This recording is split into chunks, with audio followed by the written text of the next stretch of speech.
So Dr. Cassia serves as an assistant professor in the Orientation Mobility Program in the Division of Special Education and Counseling. He is certified as an orientation mobility specialist and holds a doctorate in educational leadership from the University of Laverne. His dissertation, The Roles and Responsibilities of Paraprofessionals Who Work with Students with Visual Impairments in Public Schools, has been used as a framework for professional development for orientation mobility practitioners in school settings and pre-service training in university personnel preparation programs. He is the board president of the Southern California Association of Orientation Mobility Specialists and is engaged with local, regional, and national issues in O&M. Dr. Casillas has extensive K-12 public school experience as an O&M specialist and has held a clinical rehabilitation services credential in O&M since 2011. In addition to his work with K-12 students, Dr. Casillas has experience as a clinical supervisor for O&M credential candidates at both Portland State and Cal State LA. Thank you. And And oh, go sorry, ahead. Justin, this is Megan, and I forgot to give the opening code. And the first is Easter. So opening code is Easter. Thank you. And I'll hand it off to Nick. Thank you, Justin, and thank you, Megan. First and foremost, I just want to give thanks to OMSA as well as the following individuals who I've had the opportunity to work alongside in some research focused work, specifically Justin Kaiser again, Eileen Sifferman, Chris Tabb, Bill Weiner, and oh my goodness, Amy Parker at one point. So thank you to those individuals as well. Thank you for everyone who's participating tonight on the East Coast and the West Coast. Super excited to talk about the subject of paraprofessional, the role of paraprofessionals in the orientation mobility, predominantly itinerant framework. Also excited to talk about not one, but two Delphi method studies I've had the opportunity to be a part of over the past couple of years that have resulted in what I believe to be viable frameworks that can be utilized by both practitioners in the field as well as pupil personnel preparation programs to address the need for in-service training models for paraprofessionals and as well as allow for continuity across states and regions to ensure that if paraprofessionals are to be utilized in any capacity within the greater orientation and mobility service delivery model, that there is a degree of consensus and consistency across the nation, which is always important in regards to the servicing of our students and or adults with visual impairments. So I'll lead in with the following, if I can remember how to do so.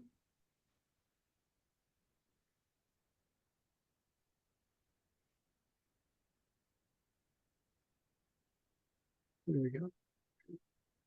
There's always a slight delay from using Zoom and my PowerPoint.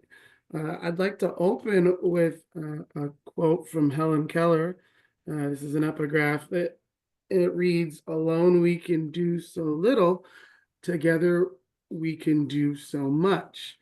And I think it is a good space and place to start and reflect when we think about the inclusion of other members of an individual's, be it a student's IEP educational team or an adult individual's family members or peer support, that we as O&M specialists are in the unique position to provide a service delivery model that, although is individualized and in many respects works best on a one-on-one approach, that there is the potential to impact a greater population of individuals with our service model through the inclusion and of other members who wish to be a part of it. So I always kind of come back to this as my own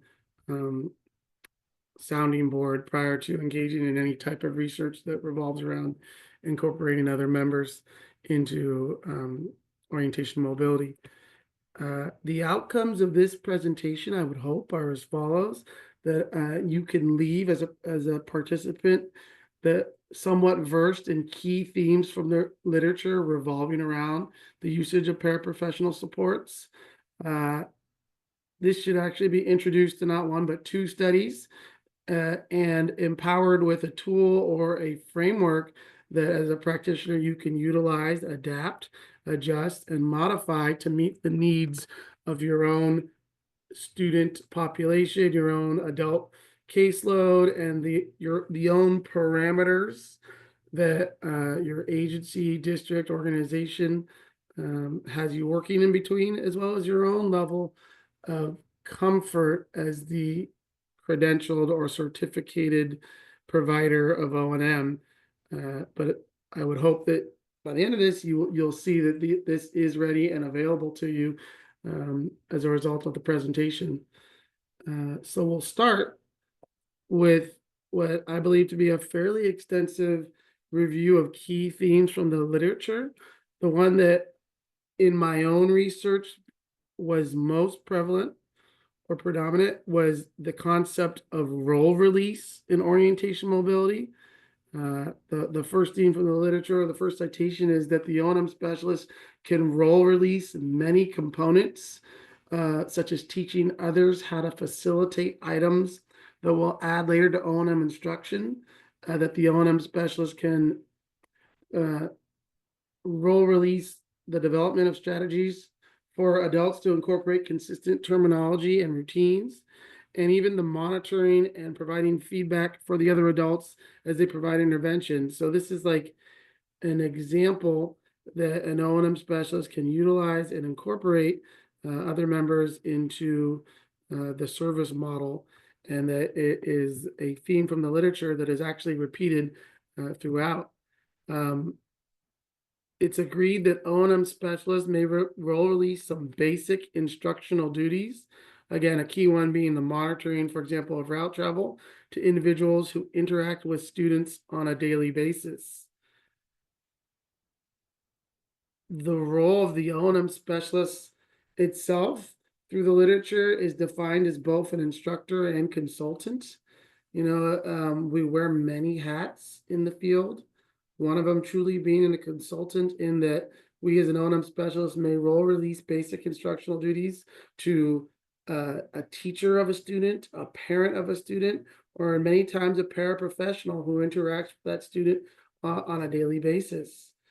We're also family and community educators. We are responsible for designing and implementing ongoing in-service education activities in O&M for teachers and other professionals, paraprofessional included, administrators, parents, and consumers, i.e. individuals with visual impairments. In my own experience working within the California public schools for 14 years, I found myself playing the role of instructor and advocator as well for our service model. In many respects, I think I found myself more often than not having to explain to administrators and other teachers who I was, what I was doing, why I was doing it, even with a student who had been at that school site or receiving the services for an extensive period of time, long before my own arrival.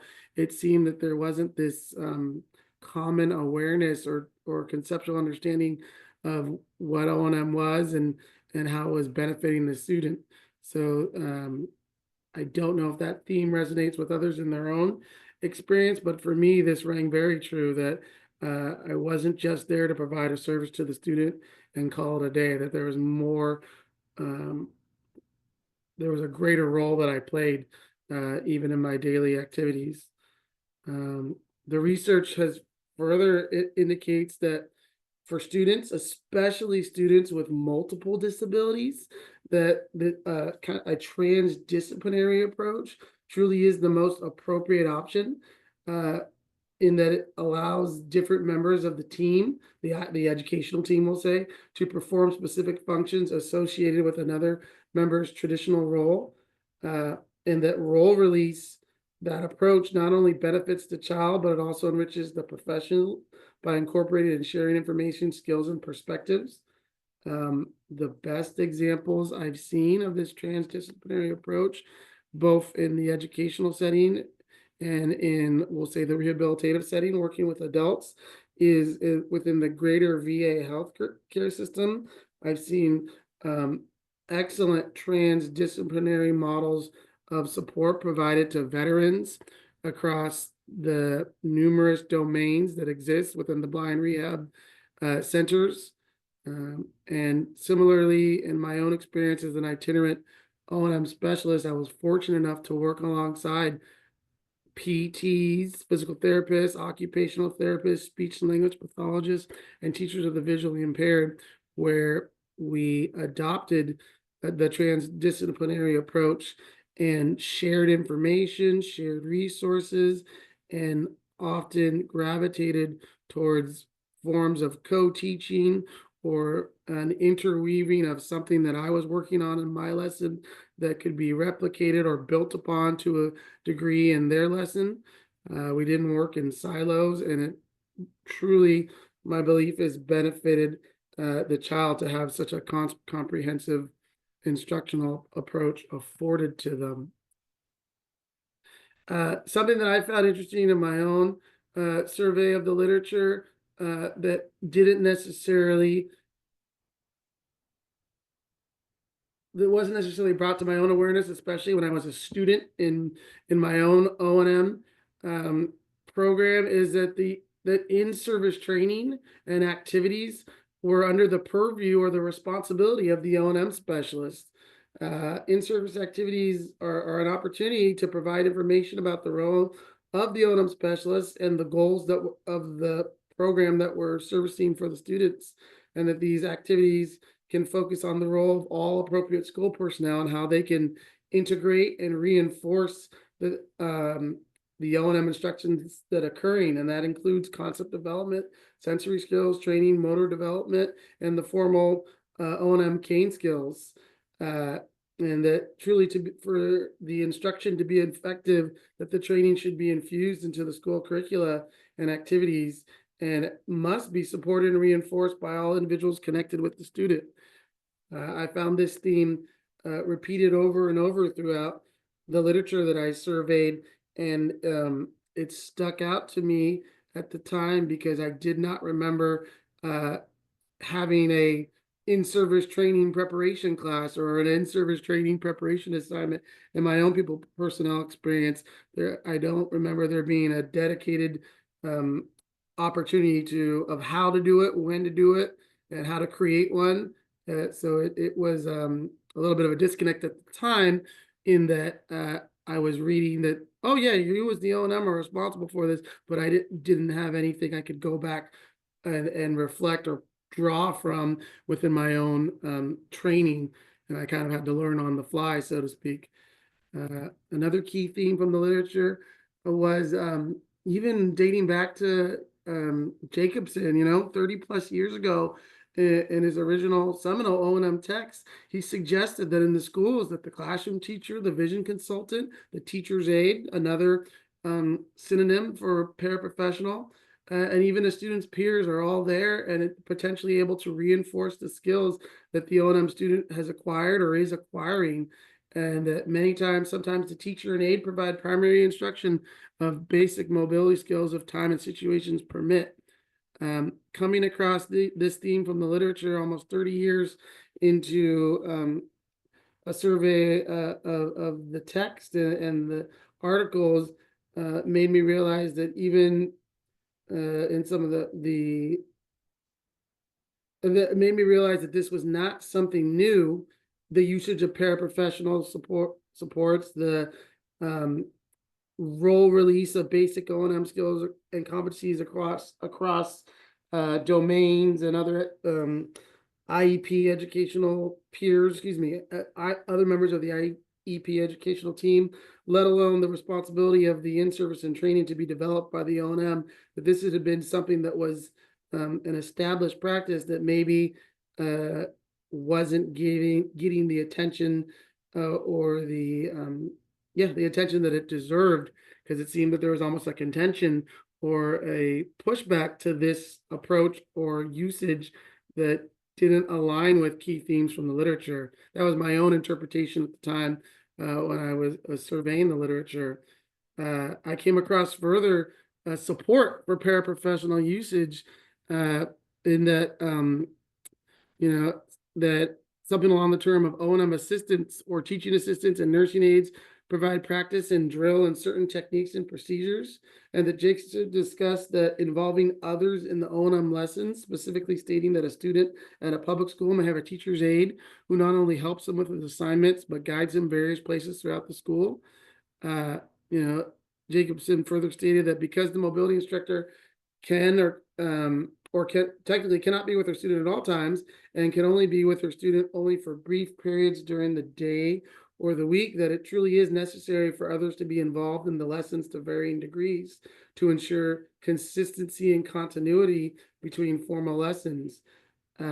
These themes or justifications for the usage of paraprofessional supports at the time of my own practitioner experience seem to align with my own itinerant experience with a caseload of 30 students across a large, expansive geographic region.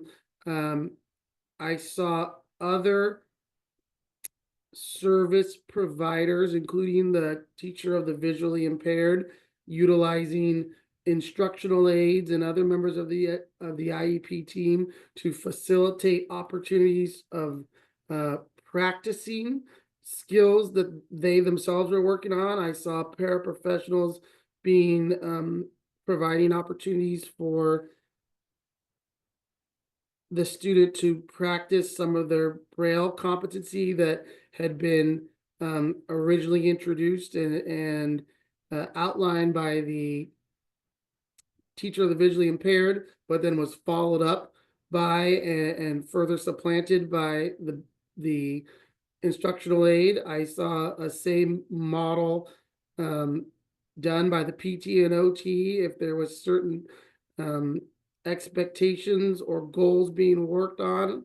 I saw the paraprofessional supports incorporating data collection and ensuring that the expectation or the exercise was replicated in the instances where the PT and OT wasn't there. And it occurred to me that I was almost spinning my wheels at the time, trying to be the only specialist in O&M that could address the needs of the student, and feeling guilty that I wasn't going to see that student for a week, and that in theory, from the time I saw them till the next week, that none of their O&M skills were being addressed beyond that short time frame that I was working with them. And it really made me question as to why I was approaching my own itinerant model of instruction that way, and what it would look like if I asked for support from another willing member of the educational team to ensure that what I'd worked on Monday was continued on Tuesday and or Wednesday. As a further themes from the literature that again aligned with the experience I was having during my own itinerant service model delivery, was that the paraprofessionals were taking on very specific responsibilities related to low incident disability. I saw them involved with the adaptation of Braille. Many of them were learning Braille, even at an uncontracted site level only. I saw them aiding in the development of large prints and tactile graphics. And I saw that in the literature that reinforcement of specialized skills, including O&M, daily living assistive technology, and ocular aids and facilitation of social skills, that these were under the purview of responsibility of the paraprofessional, that this wasn't something that I had come up with on my own, that researchers and other individuals long before me had already come to this conclusion that this was appropriate and the responsibility could be the responsibility of paraprofessionals and was occurring across the discipline. So I'll pause with this for key themes and then open it up for the first round of discussion and or questions. And this is probably what solidified my own personal intent that the usage of paraprofessionals in the support of O&M instruction was appropriate, and that I should incorporate it into my own instruction. Was that, IDEA mandates that each state educational agency establish and maintain qualifications to ensure that personnel have adequate knowledge, skills, preparation, and training to serve children with disabilities. And that furthermore, each SEA must have qualifications for related service providers and allow paraprofessionals and assistants who are appropriately trained and supervised to assist in the provision of special education and related services to children with disabilities. Mandate is a must. It's not a recommendation. It's not a guideline. And so in my own district or county office of education at the time that I came across this research and this theme from the literature, I was aware that the paraprofessionals were receiving behavioral ABA training. They were as provided by the district and by their employer. I was seeing that they were being provided in service and training pertaining to working with children with autism. I didn't see a strong or really any low incidence disability, specifically visual impairment, training in services or supports being offered to the paraprofessionals. However, the paraprofessionals were still being assigned to sometimes to a classroom and sometimes directly to a student with a visual impairment. And it seemed, at least in my perception, to be in direct conflict of this mandate, this federal mandate IDEA, in that they were being assigned to a student with a visual impairment and having little to no knowledge, skills, or preparation and training to serve that child's specific disability. So at the time, the literature surveyed was clear to me that I, as the O&M specialist, that it was appropriate and was responsible for providing that subsequent specialized training or in service to ensure that these paraprofessionals who were working alongside my O&M students were in a position to appropriately support that student related to their specific disability. So on my own journey in just surveying the literature, it solidified my initial perceptions that, again, that the usage of paraprofessional supports was appropriate, was established practice, that there was an expectation through role release to do so, and that furthermore there was mandated requirements that the paraprofessional supports working with the students have access to appropriate in-service and training. At the time, I absolutely would have liked it to occur or come from the administrators or the SELPA directors. I'm in California, so we have SELPAs, or other county office of education administrators, to ensure that the paraprofessionals they were assigning to my low vision student or to my blind students were receiving that training, but that was not the case. So to an extent or to a degree, I did take it upon myself, which we'll cover shortly, to develop a framework or an in-service training that could serve the need that was not currently being addressed. I'll pause here after just this cursory review of key themes of the literature to see if there's any questions that have come up that could potentially be addressed at this time.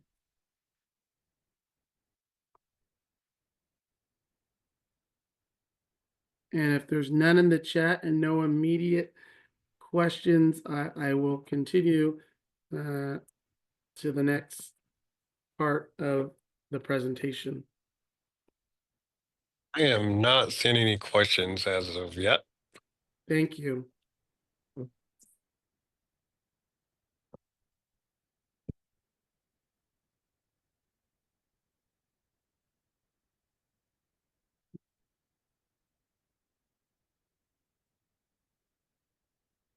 I have a slight delay on my end, awaiting the next slide to move, and I wonder why.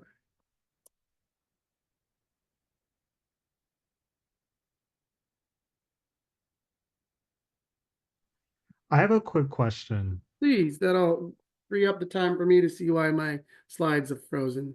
Yeah, it's fine. Is it cool after this presentation, if like we could have a copy of it just for reference?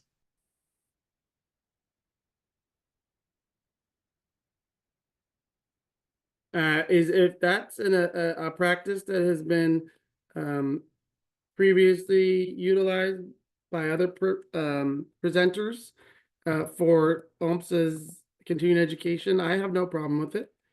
Yeah, we leave it up to the presenter on what they want to do. Excellent. Excellent. Okay. Then yes, I do have a resource that I would gladly love to share that kind of encapsulates what we're discussing today. Thank you. Okay.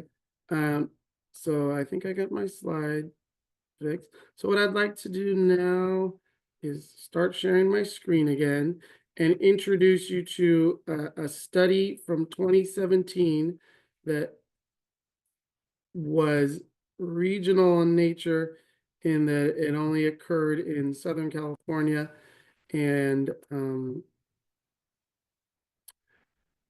was limited in scope. However, I do believe was a catalyst for further studies that I have come across. I hope that it displays appropriately, that everyone sees a purpose of the study slide.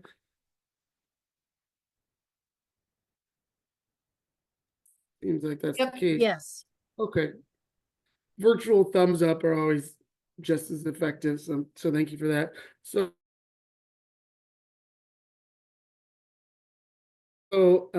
I think I took you through my own experience during my first couple of years as a practitioner in the field, my recognition that there was some limitations to my own itinerant service delivery model, where I didn't feel like I was maximizing the effectiveness of my instruction with my students, that I felt I was, again, limited in scope based off the volume of students I was servicing, the expansive geographic region, and how I started, two things occurred. I again saw other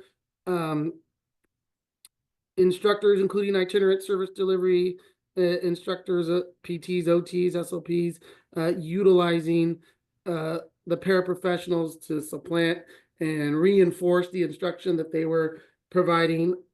And I also then, to make sure that I wasn't essentially doing something that was inappropriate or against what was the norm, I did my survey of research and came to find that this was not something new and by any means, and was already an established practice. And it again almost seemed disconnected from my excellent and very comprehensive pupil personnel training program that I graduated from. There's so much rich information was infused into that time frame, but the utilization of paraprofessionals, how to do it, the development of in-service training, ensuring consistency and monitoring for safety and all these things, it was never addressed. And I kind of took it upon myself to delve a little bit further through, at least for me, and my own understanding through a small study. And in this study, I was fortunate enough to get the chance to examine the roles and responsibilities of paraprofessionals who work with students with visual impairments in public schools, as recommended by expert practitioners. I solely focused on the itinerant orientation and mobility service delivery model because that was my own practitioner experience at the time, and also because I recognized that in settings like a blind rehabilitation center, working with adults within the VA, or even a school for the blind, that site-based model almost organically allowed for a degree of role release, collaborations, transdisciplinary model of service that just wasn't necessarily afforded to me at the time as a traveling teacher. So my study, at the time, that I do believe it was important because the literature indicated that there was a strong need for a more formal approach to training paraprofessionals, explicitly and specifically who work with students who are visually impaired. And it was made very clear that these paraprofessionals are not meant to be trained to replace the teachers of students with visual impairments. But however, they do require specific training to perform their daily function of providing instructional support, and to better benefit the student. They had to have some framework to work from to ensure that the student was getting what they needed when there wasn't a credentialed provider there. At the time, I utilized a methodology known as a Delphi, and it's a Delphi study uses a panel of experts who respond to a survey of several rounds to create consensus on one or more issues. My layperson understanding at the time was kind of like 7 out of 10 dentists recommend this toothpaste, and that must mean it's a pretty good toothpaste because they're all dentists, they're all experts, and 7 out of 10 of them think it's great. And so it was clear to me that this methodology is what is how you get consensus, how you get a sense of what is most appropriate.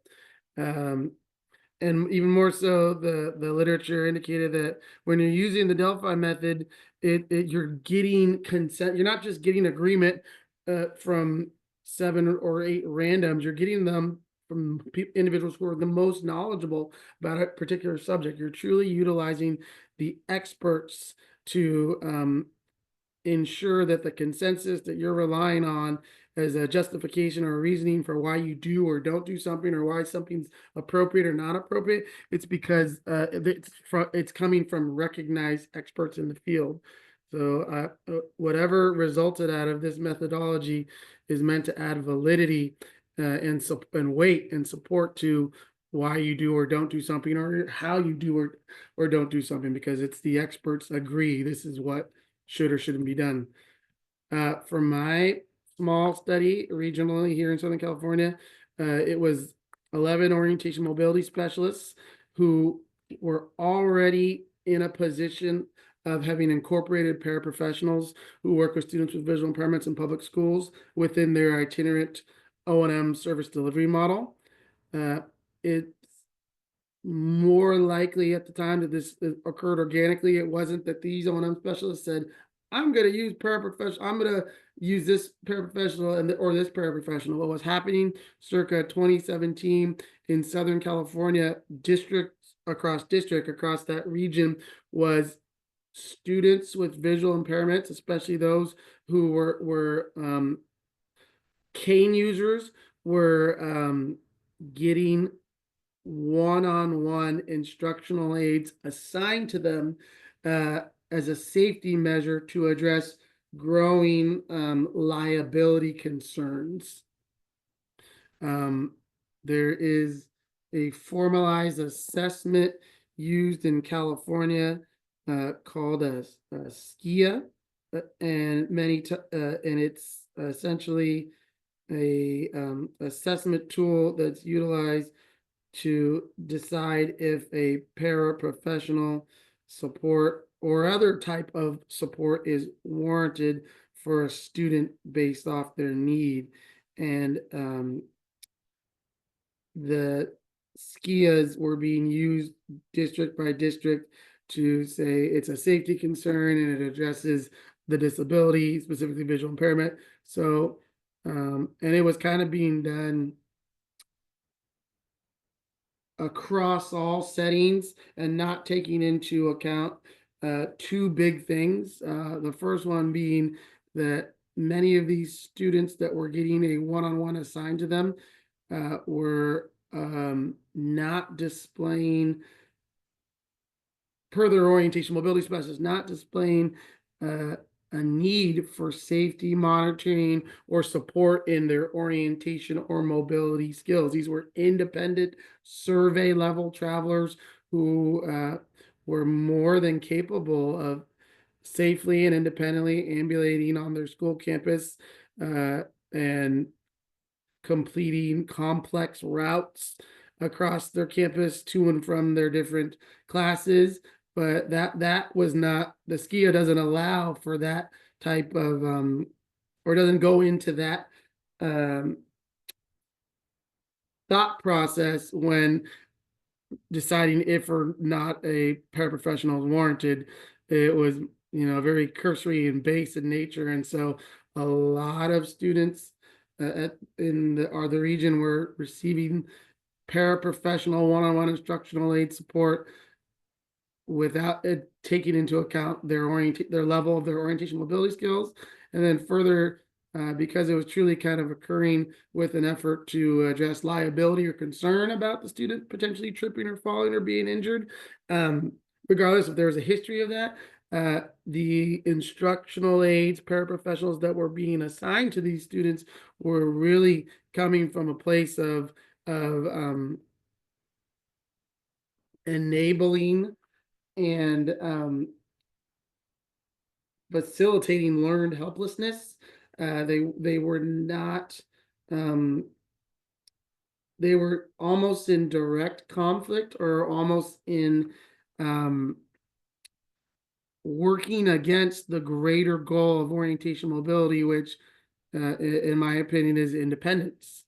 And so it was it was highly disruptive, and that's why these O&M specialists were very excited to participate in the study, because they found themselves already with an instructional aide or a paraprofessional embedded into their daily interaction with their students without essentially their consent, whether they liked it or not.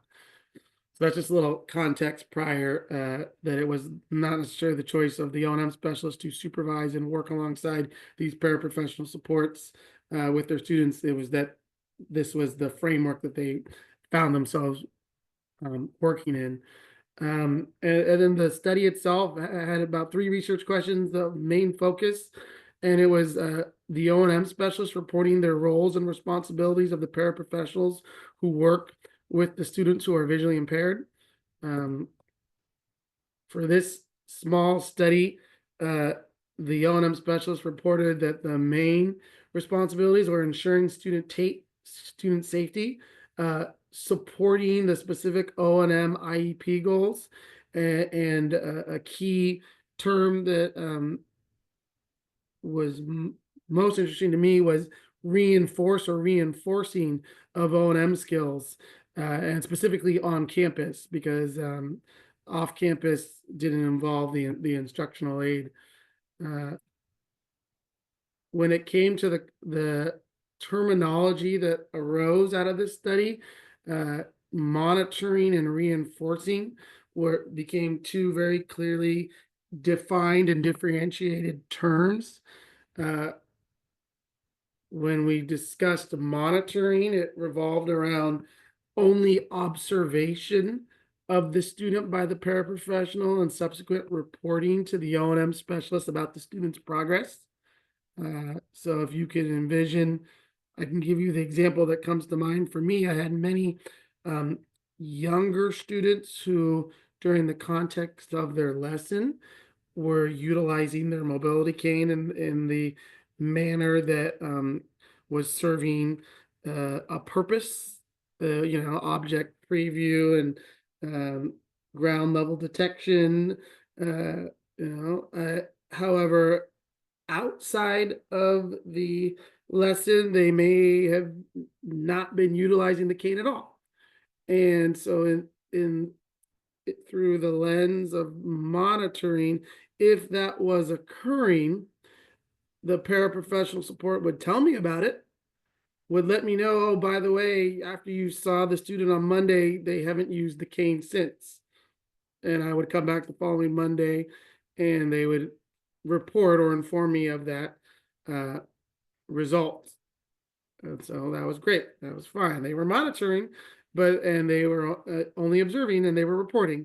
The O&M specialist in the study defined the term reinforcing as involving the observation of the student by the paraprofessional. That second level of reporting to the O&M specialist about the student's progress or about the usage or what occurred when the O&M is not there, but there was another component, and it involved the correction and or redirection should the observed skill be inappropriate. And I had seen it in some contexts where the the paraprofessional might say, hey, aren't you supposed to be bringing your cane to lunch? Aren't you supposed to be sweeping your cane?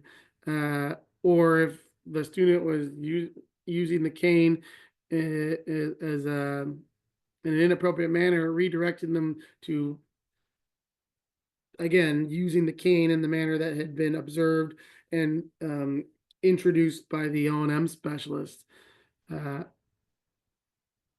The practitioners who responded to this study went into further analysis and indicated that in order to do any of these things effectively, that there has to be a certain level of knowledge acquisition or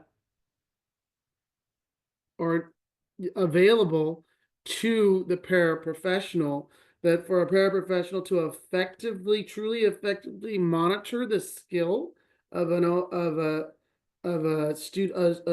skill of the student, that paraprofessional would have to be knowledgeable about whether about that appropriate skill. They'd have to know that was the appropriate, that's what it looks like, and that's what, because alternatively the student can say, no, I'm supposed to do it this way, or no, that's not how I'm supposed to do it. And without that knowledge, truthfully, the paraprofessional couldn't effectively monitor. They couldn't effectively report about whether things were going well or not if they didn't have that knowledge. And so when the practitioners defined effective monitoring, they said not only there needs to be that knowledge about the appropriate skill, about what it should look like, about what is correct, but there doesn't need to be the correction or the redirection should the observed skill be inappropriate. And that, in the moment, as an O&M specialist, I said, I could do that. I could infuse a knowledge about, hey, when we talk about appropriate cane grasp and appropriate cane tip placement in this goal that we're working on with this with my student, it looks like this, or it's finger across the flat portion of the cane and 6 inches extended from the midline with the cane tip on the ground and maintaining a consistent arc 2 inches past the shoulders. Let me show you what that looks like a couple times, or watch him. He's doing it.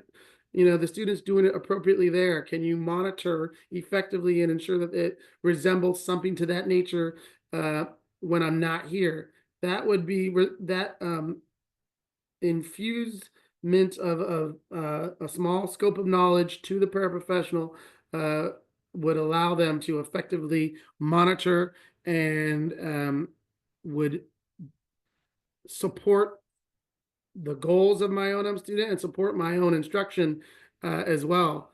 And then similarly in regards to effective reinforcing of a skill, that if a paraprofessional is going to be involved in the correction, the redirection, or the reinforcement of a skill without the O&M specialists on site, that they would have to be knowledgeable about the appropriate skill, and they'd have to go one step further. They'd have to possess the ability to display the skill accurately if in fact they were going to be involved in the reinforcement of the skill.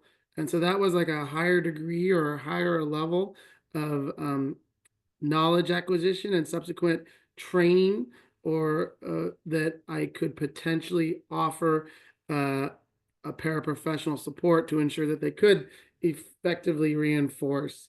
And I recognized at the time that as the practitioners were defining these terms, that I had done that in limited sense, in that when I'd worked with a student on basic sighted guide or human guide and basic upper and lower body protective techniques, that I had had the paraprofessional support there. They had observed it. They had they themselves, because they were providing sighted human guide to the student at times, had also received a training ensuring that the grasp was appropriate by both the student. They were familiar with alternate grasps as necessary. They were familiar with narrow passageway, and it became apparent to me that yes, that it was plausible and possible that effective reinforcing of certain O&M skills and concepts could occur by the paraprofessional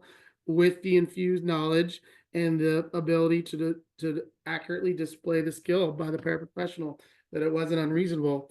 So that was exciting for me as the results of the study were occurring. It became apparent that there was that direct correction or intervention essentially intensifies the level of involvement or support of the paraprofessional. If I was only going to have a paraprofessional effectively monitoring my the instruction I'd provided to the students and seeing if it was taking root, if it was being generalized, that the expert practitioners highlighted that this could occur on some basic O&M skills on campus, that it could occur revolving around proper or appropriate cane mechanics on campus, that the paraprofessional could bring concerns to the O&M, could highlight progress to the O&M, they could report out, that the paraprofessional could play a role in promoting independence through minimal interaction as possible, because they were just shadowing, and that they could still, this was the big alignment between why the paraprofessional supports were being assigned to the students in the first place, was that they could still ensure the student's safety, which was the liability piece that the districts at the time were so focused on, and they could also also ensure route travel consistency for my students.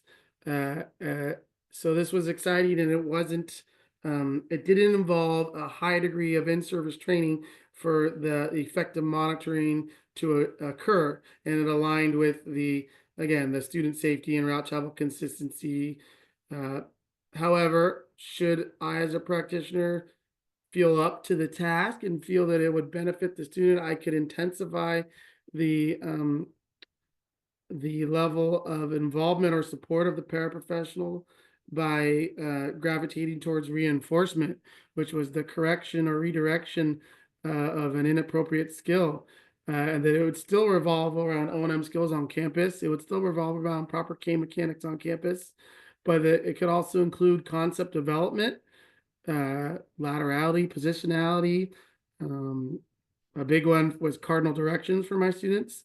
These skills that would be taught on campus, and that the reinforcement could only occur if the concepts and techniques after receiving training. And by that I mean that they truly couldn't reinforce concepts or basics, proper cane mechanics and skills unless they received an in-service training from myself as the O&M specialist.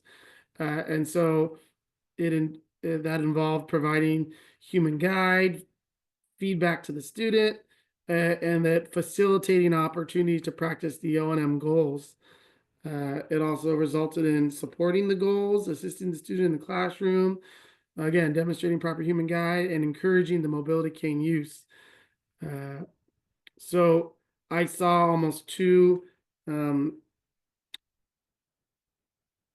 2 different degrees of a paraprofessional involvement, and it became very clear to me through the study and the responses of the expert practitioners that it wasn't going to be a one size fits all mold, that for certain pairings of paraprofessional and student, that I, as the credentialed O&M specialist, would only be comfortable and only feel that monitoring, reporting was as far as I'd like to see the involvement of support be.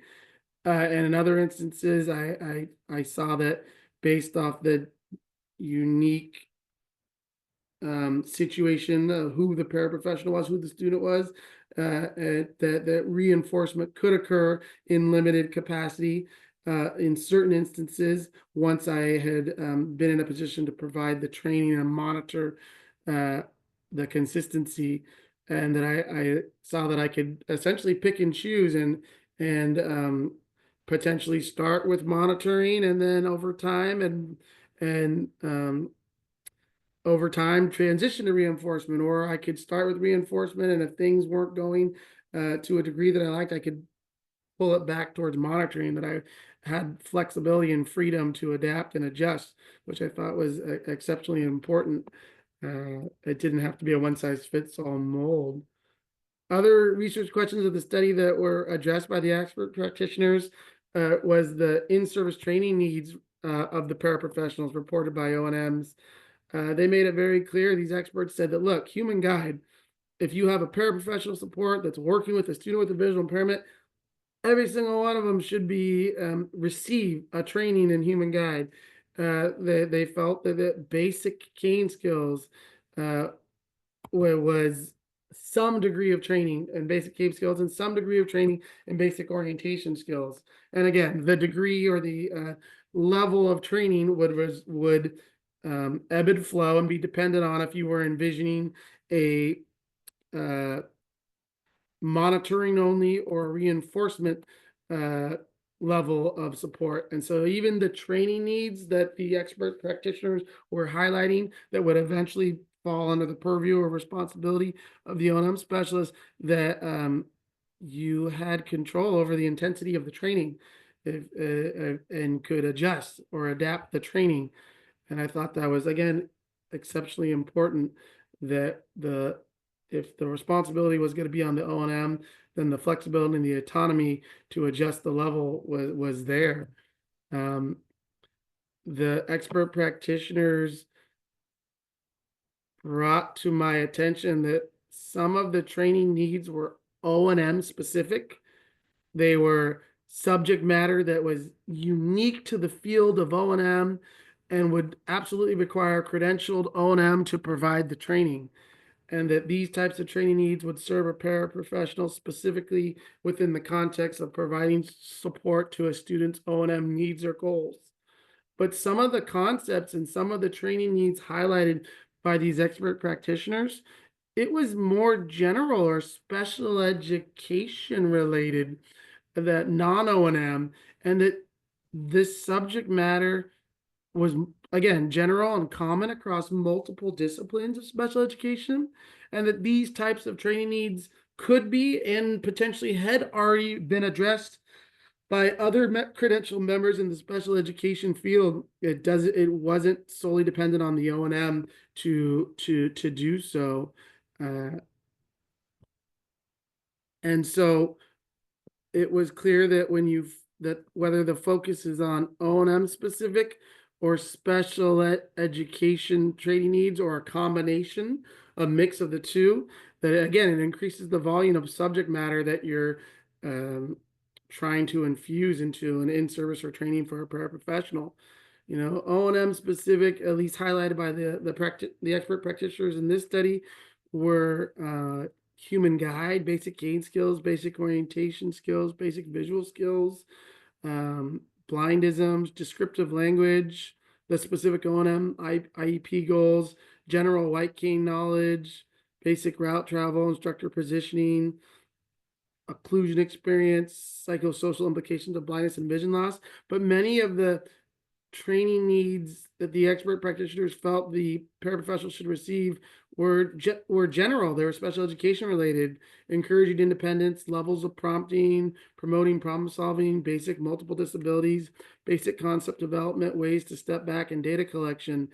And so I found that even when I started to look at the dyads that I was working with within my own caseload, the paraprofessional and the student assigned to them, that a lot of the paraprofessionals had already had special education related in-service or training, or had knowledge, and it freed me up to focus on some of the more O&M specific, and I could again feel more confident in building on the knowledge that the paraprofessional already had and adding to it or refining it with O&M specifics without having to take on the sole responsibility of ensuring the volume of subject matter.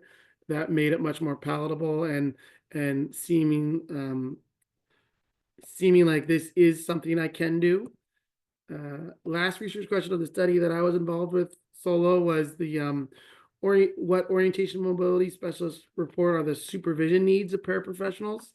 This was a real difficult question for the practitioners to respond to, solely because supervision had like a connotation of being responsible for or being like a supervisor or in charge of. They did respond and answer that, regular and ongoing contact and support with the O&M, consistent communication with the O&M, and supervision and monitoring by O&M to ensure student safety on campus would be the supervision needs of the paraprofessionals. But many of these expert practitioners pushed back on the entire concept of supervision as provided by the O&M, because they weren't responsible for the pairing of the paraprofessional with the student. It wasn't that they had assigned that individual. It came from an administrator or from a school district, and that there was no mechanism for, if through supervision or through observation, that the pairing wasn't working, or that there wasn't follow through appropriately in the areas trained, that the O&M couldn't do anything about it. It wasn't in their purview to address it. And so that was a little difficult to kind of get a consensus or response from. But what did become apparent was that when we talk about supervision by an O&M, we're talking about observation as needed. We're talking about contact and feedback during the lesson. We're talking about supervision potentially during class. And the key term, again, that kept on coming out was consistency.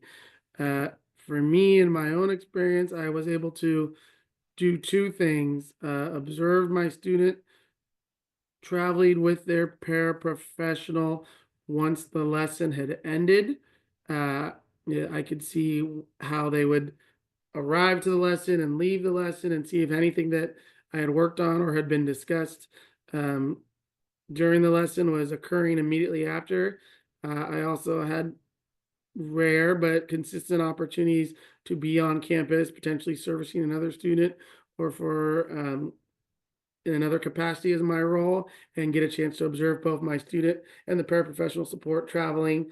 And it gave me a better understanding as to whether there was any consistency occurring from when I was teaching to when I wasn't there. I did see that as a means of observation that I was consistent, and allowed me to get a sense, supervised to a degree, as to what was occurring.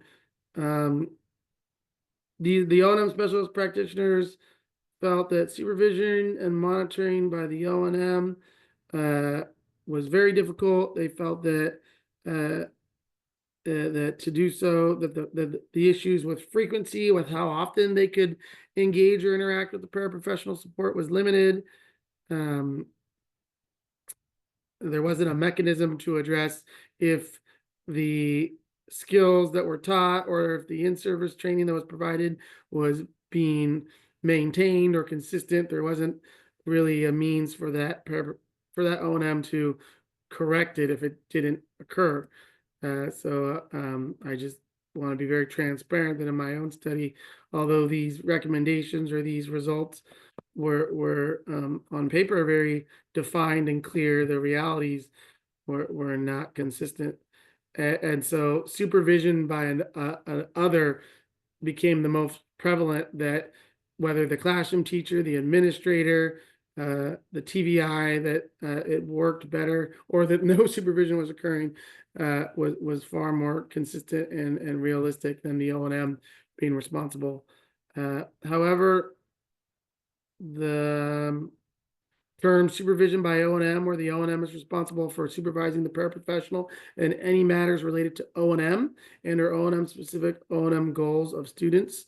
There was consensus around that, and there was also consensus that if supervision by another or other, it would be defined as another member of the IET being responsible for the paraprofessional in all IEP goals of the student and areas pertaining to the paraprofessional supporting the student. And if there was an issue with said paraprofessional, that there would be that responsibility of the other member, which is predominantly administrator, to address it or to correct it or to result in the replacement of one paraprofessional for another if that was the case.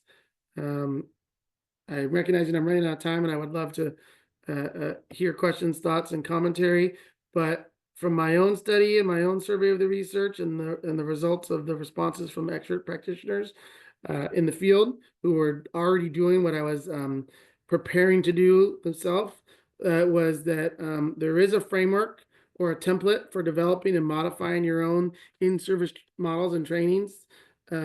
It's available, and that one can, that's what I'd like to share with folks, that they can then utilize for their own discretion. That it's up to the practitioner to identify the intensity of the role and level of responsibility that they're going to place on their own paraprofessionals in their service delivery model. If you're already saying there's no way I'm going to have any of the paras working with my students be responsible for reinforcement of a skill or concept, that I alone as the credential or certificated instructor is going to be doing anything involving the cane or involving the monocular, then so be it.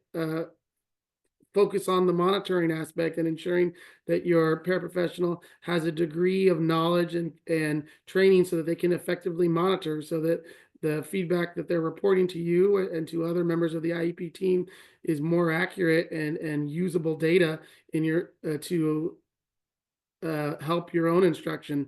But if you're going to go into the level of reinforcing where you do believe that your paraprofessional support can assist in the correction or the redirection or the displaying of the appropriate skill for the student so that they can start to generalize that skill or concept, then you're going to intensify the level of in-service or training that you provide them.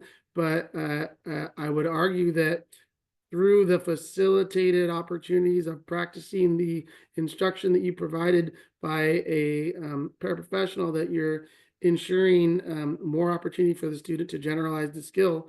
And in our field, generalization of a skill is mastery.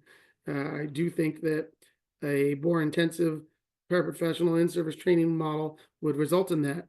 And then last but not least, this was the big one, was that practitioners should address whether they are going to adopt any supervisory role in any capacity, or if that's not something that they agree with, that they're not in a position to truly supervise a paraprofessional, then to align yourself with the other end, which was the supervision by another, and to just ensure whoever that is, whether it's the administrator, the classroom teacher, or another IEP educational team member,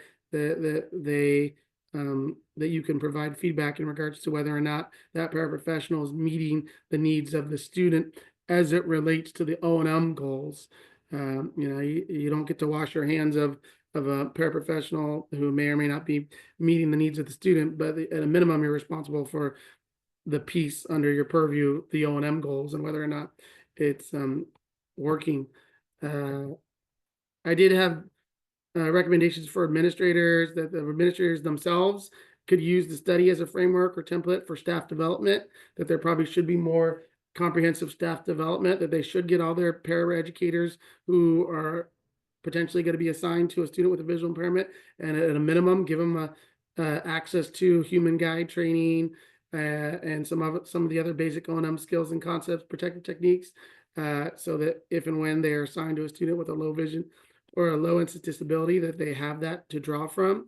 The administrators could use this study as a part of the hiring process to see if an individual already has received these training needs, or check whether the individual has at least have some of the special education related training needs that were non-O&M specific, because that means when that paraprofessional is hired, that if they already have that ground or base level of training in non-O&M specific special education related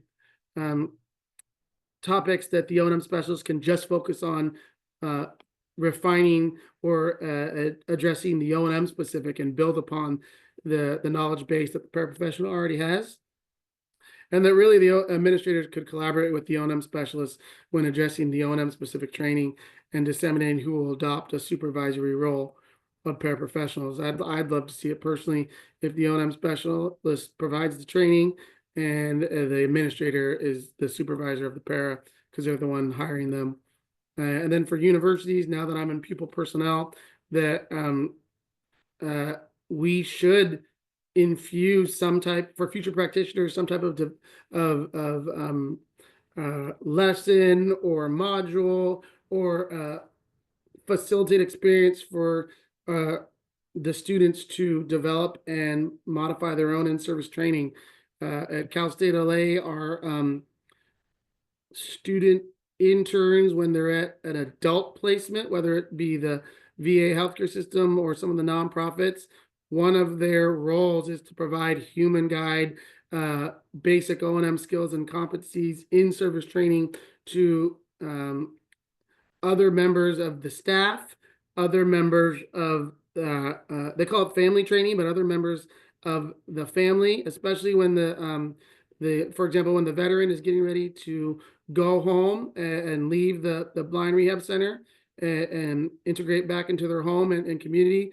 There is a graduation, but there's also a family training that occurs where the student showcases some of the skills and concepts they've learned and developed, and the family and other peer supports are given an opportunity to ask questions and gain some knowledge and insight so they can continue to support the development of the skill for that veteran. And I would argue that the same can be replicated for our students at Cal State LA when they're in their student teaching practicum working with children. And then I think it's up to the universities, who are the true experts, to develop consensus or best practices for paraeducators based on their own research and studies. And universities could give thought to incorporating a soft skills foundation necessary to facilitate successful trainings alongside the standard theory and application of O&M.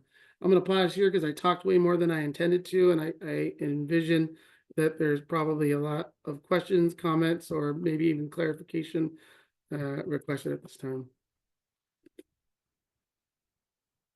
Thank you, Nick. Does anyone in the audience have any questions or comments? I'd like to make a comment. Sure. And do you mind saying your name? I'm sorry. Brandy, hi. This is Brandy. I've been a volunteer at the VA and hopes to get out there after I retire from the school system, from the state. And I got to observe the past 3 days an O&M instructor, and I got to go to the graduation, which, I mean, everybody just congratulates each other, and it's such a camaraderie. And even the family gathering also, and asking questions and being able to see what they do. And just like we do in class that Dr. Nora Griffin Shirley does, and seeing they have the modules that you put the modules on your eyes and be able to change it to whatever eye disease that they have. And it's opening their eyes also to see what they are going through and how to be able to help them more. And it's really a good program. I do agree that it should become into the school system, integrated into the school system as well. Thank you, Brandy.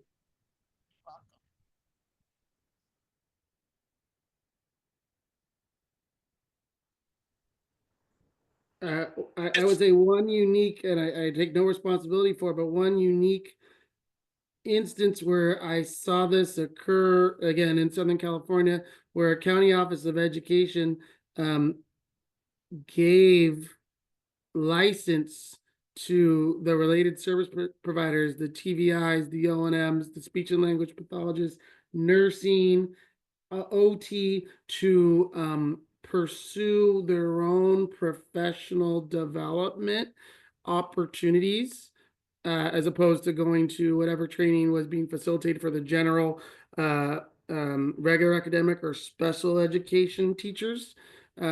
They said, look, we know that the trainings that you go to as part of your job are not necessarily always pertinent or related to your specific service, and which was great of them to acknowledge that, you know, the powers that be, and they said, but, and then to further acknowledge that they said, we don't know of trainings or in services that, you know, that we can go and procure for you.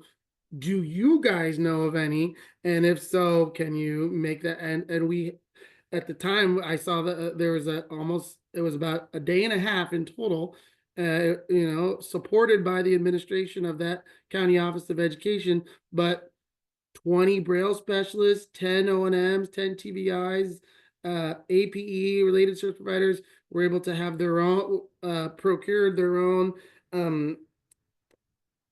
in-service and trainings, and one of them revolved around human guide.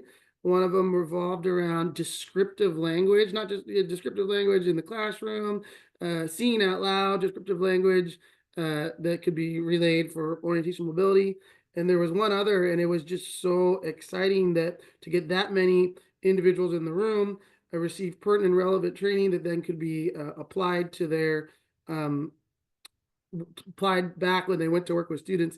And the general paraprofessional, special education paraprofessional pool was also there. And so they got, so it was like a way to get 20 paraprofessionals who may or may not get assigned to a student with a visual impairment, some cursory, vision specific, in-service training in one fell swoop.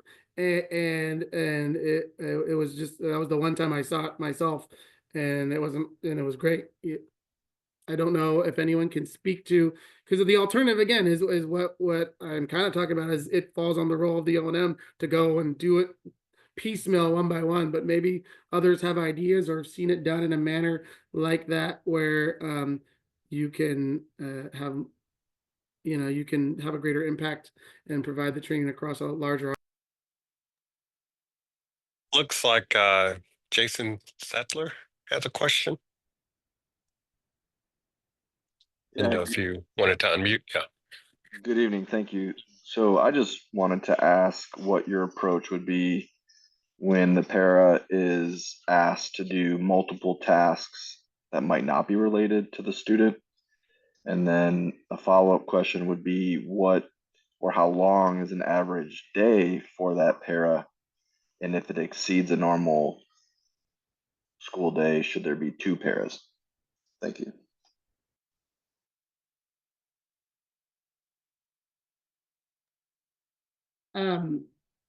I cannot speak to within my scope to the like contractual obligation that the paraeducators have in the districts that I've worked in as to like their hours. You know, I know whether it's 7 or 8 hours. I have seen 2 different variations of a paraprofessional working alongside a student with a visual impairment in California public schools. I've seen ones where as the result of that SKIA I mentioned, which is an assessment tool utilized to whether paraprofessional support is appropriate, and they don't just and there's essentially 2 outcomes. There's one that a paraprofessional support is appropriate, but it's assigned to the classroom or to the classroom teacher. Like, and so that paraprofessional support is working with the student with a visual impairment as well as other students as well. They're essentially assigned to the classroom and the subsequent the teacher. So that's probably where the term teacher's aide is more synonymous. And so in that respect, that teacher's aide is only working within the school day, the time that the students are in that classroom.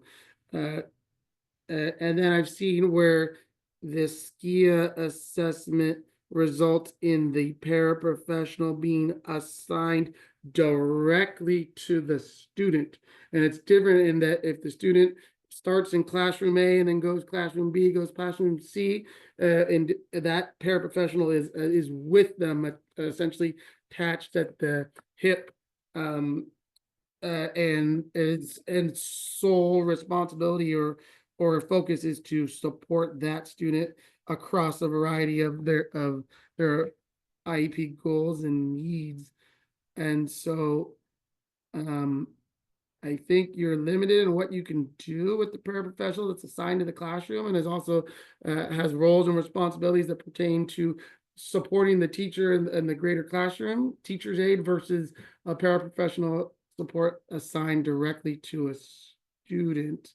And I would say that the hours probably vary. I imagine that the one assigned to the student is working longer hours continuously than the one assigned to the classroom, if that makes sense. And to the other part of the question, if I understood it, when they're doing things that aren't part of their role, I think the roles are different too. Like if it's the teacher's aide assigned to the classroom, they're taking their direction, and the roles are in theory defined by the supports requested by the teacher. When it's a paraprofessional assigned to the student, it's their roles and responsibilities are outlined by the SKIA, but one of them essentially is to support the IEP goals, both the academic and the related. So anything under the umbrella of O&M highlighted in a goal on the IEP becomes the responsibility of that paraprofessional, and therefore I would only be asking them to support in addressing that, if that makes sense. And that would kind of hone me in where I'm not asking them, or they're not being asked to do something that isn't part of their responsibility. Does that make sense, or does that answer anything, Jason? Yes, it does. Thank you. This is Desmond with a question. So in your experience, and how long does it generally take to have a mind shift from what I'll call more enabling to more of a facilitator, and reinforcing and so forth? Well, absolutely. Two things that occurred, at least just for myself. When a paraprofessional was assigned to a student with a visual impairment, especially when the administrator or the hiring agency or organization was saying, you need to be with this student because of the safety concern, the liability piece, if this student trips or falls, that almost seemed to directly conflict with much of what I was trying to do, in that I'm pursuing a degree of independence and autonomy for that student. And so it would almost from the get-go, at least in my experience, if the paraprofessional had only received you're here because you're here to monitor safety and ensure that this student doesn't trip or fall, and then I come in and I'm almost presenting, actually your role is to support me, the credentialed teacher, in the highlighted IEP goals, and the IEP goal is for this student to independently travel from point A to B utilizing appropriate cane techniques and scanning patterns or something of that nature. There was that initial degree of conflict, but the biggest piece I think that resulted in the mindset shift of, let's say, the paraprofessional was, number one, having a more concrete understanding of what O&M was and what the end goal or what the focus was, and giving that paraprofessional through in-service training. It didn't happen all at once. It was a continuous thing. Knowledge and empowering them with the ability to integrate themselves into the development of that independence or goal. Once they felt like, oh, I'm actually doing both. I'm ensuring the safety of the student, which is what that administrator told me I'm here to do, and facilitating or supporting the instruction of this teacher, O&M specialist, who has a very explicit and specific IEP goal about this student doing something independently, and that I'm doing both, because if I'm helping that student further develop their cane skills, their ability to to utilize their scanning pattern to make appropriate decisions as they ambulate, that it almost took the initial disconnect or the initial conflict between two very different presentations of why you're here, where they finally saw the alignment, and then they felt like I can do both with the knowledge that's being imparted on me, and with the in-service and training I'm receiving, and that it almost like it bridged the two different variations of the responsibilities. Does that make sense? Yes. Thanks. It didn't happen. It doesn't happen instantaneously by any means. So we have about 2 more minutes. Are there any more questions, comments?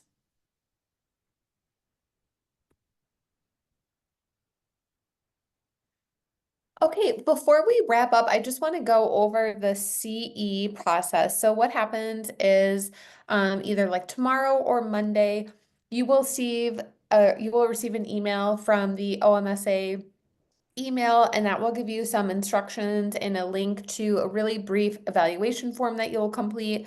You will put in your entry and exit code, and then that evaluation is open for like a month.